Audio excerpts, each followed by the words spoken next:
kita tunjuk macam mana nak letakkan sign macam ni sebab ramai yang tak boleh kan. So, saya buat daripada awal. Okey, ni kalau bila kita buka OneDrive, link yang diberikan. Macam ni saya dah buka link.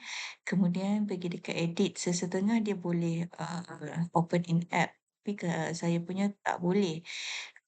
Saya punya PDF tak boleh. So, pergi dekat edit, right?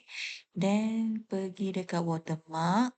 Okey, kalau kita dah pernah save, kita boleh je ambil dekat sini. Sekali je. Ini add new ni sekali je kita buat. Okay, so saya add new, right?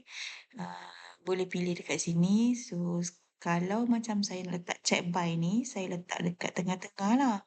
So, now sebab saya dah buat yang check by, so saya cuba letak dekat verified by kat tepi ni. So, from page 1 to 1. Okay, from page 1 to 1, pergi dekat picture. Okay, yang penting sekali bila kita add picture, kita mesti save dulu sign kita ni dalam bentuk JPEG ke apa benda ni ke dalam OneDrive Mara kita. So yang ni saya dah save dah.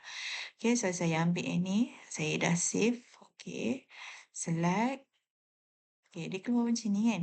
So scalekan dia. Scalekan jadi kecil kan. Okay. Macam tu lah lebih kurangnya.